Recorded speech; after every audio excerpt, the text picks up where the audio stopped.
Hi, everybody. I'm Lori Pinhorn, social worker and holistic nutritionist, and I am the creator of LoriPinhorn.com and one of the co creators of FeedingFuturesNutrition.com.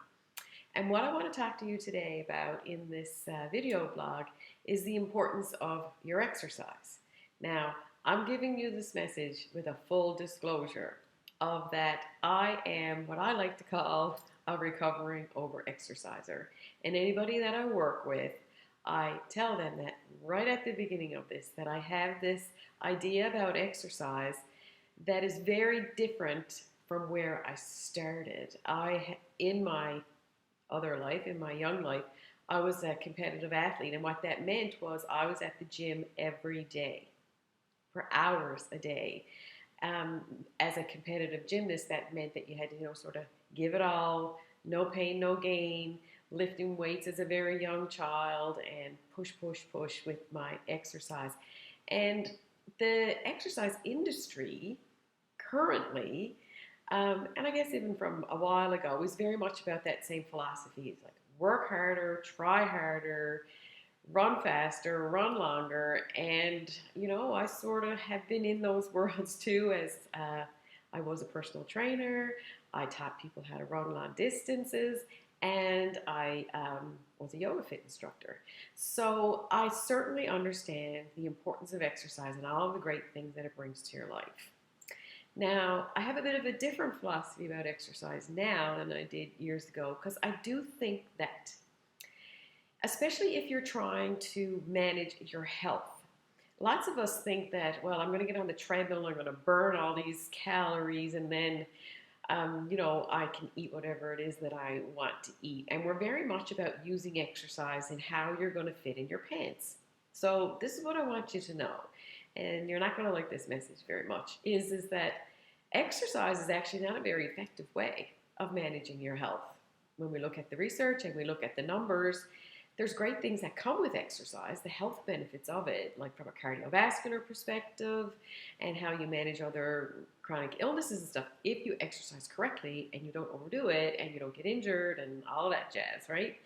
But what I want to talk to you about today is the psychological, the emotional benefits of your exercise. And if you're using exercise as a way of how am I going to fit in my life, as opposed to how am I going to fit in my pants?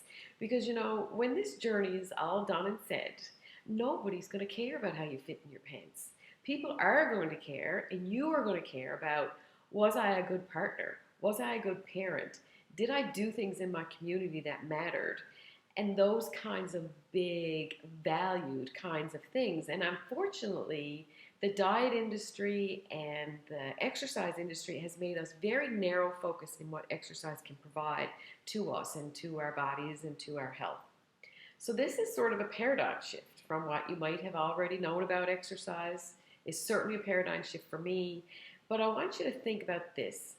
If you decided that you were going to exercise for a half an hour a day, go out for a walk with your friends, go out for a hike in the woods, take your dog out for a walk. Like, I don't want to confuse the message here and that I'm giving you permission to sit down and don't do any exercise, because sitting is really bad too. You have to do something.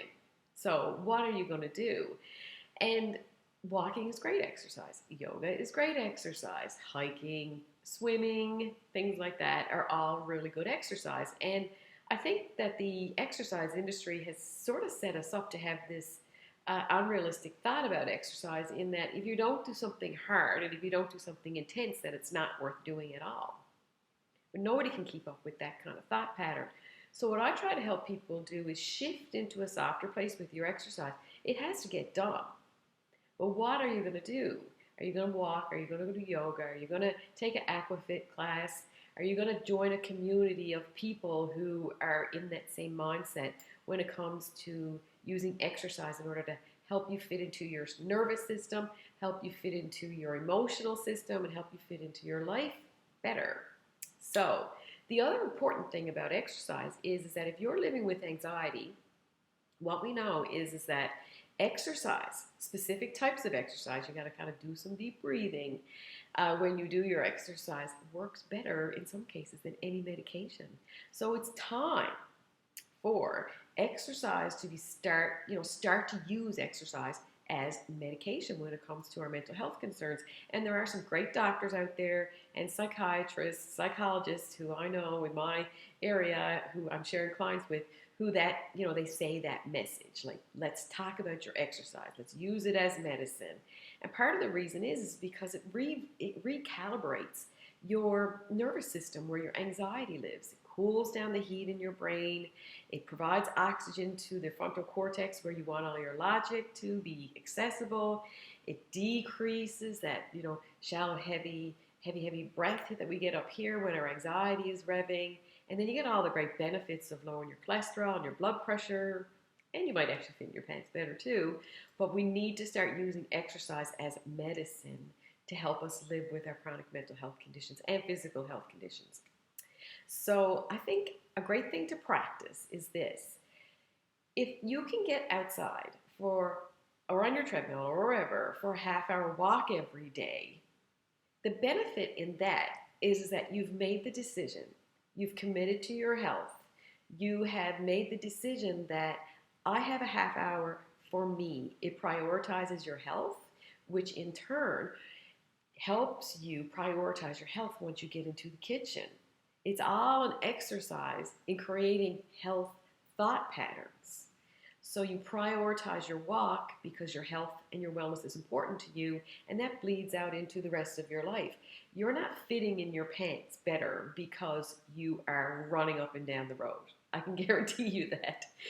You are fitting in your life and your pants better because of the nutrition choices that you make in your kitchen or at work, or how you're preparing your meals, how you're planning and preparing your snacks, and all of that stuff. That is where you're going to get your success. It does not come from your exercise. But like I said, don't confuse this message for sitting on the couch and not doing any exercise. Your body is a machine. It was made to move, and when it doesn't move, it breaks down. And it breaks down in disease. Heart disease, diabetes, high blood pressure, cholesterol issues, mental health concerns, and all of that stuff. So don't talk yourself out of going for a walk, I guess, is some of my message of today. I'm a little bit biased because walking, I think, is an amazing type of exercise, and it's better than doing nothing. Don't let yourself fall into that trap of it's not hard enough, so why would I even do it? Exercise, just to recap, recalibrates your nervous system, helps you decrease chronic illnesses, both mental and physical, and it helps you practice prioritizing your health. It does not, according to the science, help you fit in your pants better. It's part of the formula, but it's not really the calorie burn that does it. It's because you're retraining your brain to be a health-focused person. So I hope you enjoyed the message for today, and I will see you next time. Bye.